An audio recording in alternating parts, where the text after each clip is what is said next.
दोस्तों, यह एक छोटी सी कहानी आपके अंदर एक नई ऊर्जा प्रदान करेगी। एक बार देवर्षि नारद अपने पिता ब्रह्मा के सामने नारायण नारायण का जाप करते हुए उपस्थित हुए और पूज्य पिताजी को दंडवत प्रणाम किया।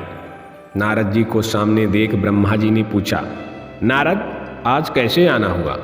तुम्हारे मुख के भाव कुछ कह रहे हैं। कोई विशेष प्रयोजन है अथवा कोई नई समस्या? नारद जी ने उत्तर देते हुए कहा, पिताश्री, ऐसा कोई विशेष प्रयोजन तो नहीं है। कई दिनों से एक प्रश्न मन में खटक रहा है। आज आपसे उसका उत्तर जानने के लिए उपस्थित हुआ हूँ। मन की शंकाओं का समाधान शीघ्र से कर लेना ही ठीक रहता है, इसलिए निसंकोच अपना प्रश्न पूछो। पिताश्री, आप सारे सृष्टि के परम पिता हैं। देवता और दानव आप ही की संतान हैं।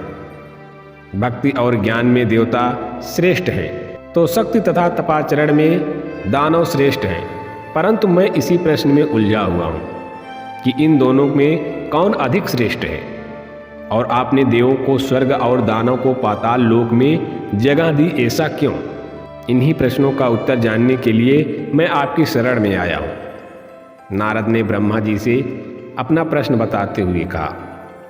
नारद ने ब्रह्मा जी से यह प्रश्न पूछा। नारद का प्रश्न सुन ब्रह्मदेव बोले, नारद, इस प्रश्न का उत्तर देना तो ठीक है और इसका उत्तर मैं नहीं दे पाऊंगा, क्योंकि देव और दानव दोनों ही मेरे पुत्र हैं और अपने ही दो पुत्रों की तुलना अपने ही मुख से कहना उचित नहीं होगा। लेकिन फिर भी तुम्हारे प्रश्न का उत्तर ढूंढने में मैं तुम्हारी सहायता करता हूँ। तुम आज ही देव और दानव दोनों को मेरी ओर से भोजन का निमंत्रण भेजो। कल ही हम उनके लिए भोजन का आयोजन करेंगे और कल ही तुम्हें तुम्हारे प्रश्न का उत्तर मिल जाएगा। और देव क्यों स्वर्ग लोक में हैं तथा दानव पाताल लोक में क्यों हैं? नारद तत्काल ही असुरों और देवों को निमंत्रण दे आए।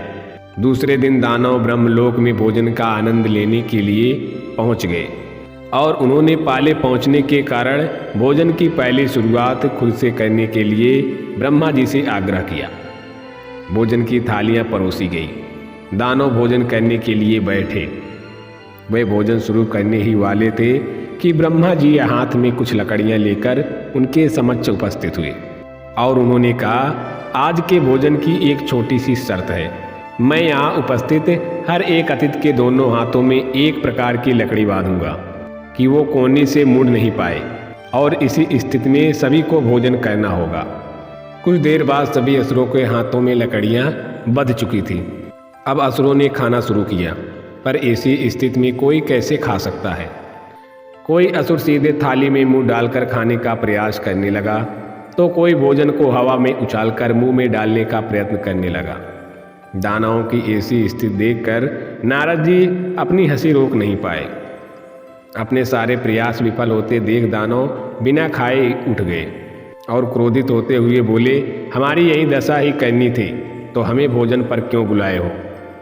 कुछ देर पश्चात देव भी यहाँ पहुँचने वाले हैं। ऐसी ही लकड़ियाँ आप उनके हाथों में भी बांधिएगा, ताकि हम भी उनकी दुर्दशा का आनंद ले सकें। कुछ देर पश्चात देव भी वहाँ पहुँच गए और अब देव भोजन के लिए बैठे। देव के भोजन मंत्र पढ़ते ही ब्रह्मा जी ने सभी के हाथों में लकड़ियाँ बांधी और भोजन की शर्त भी रखी। हाथों में लकड़ियां बंधने पर देव शांत रहे।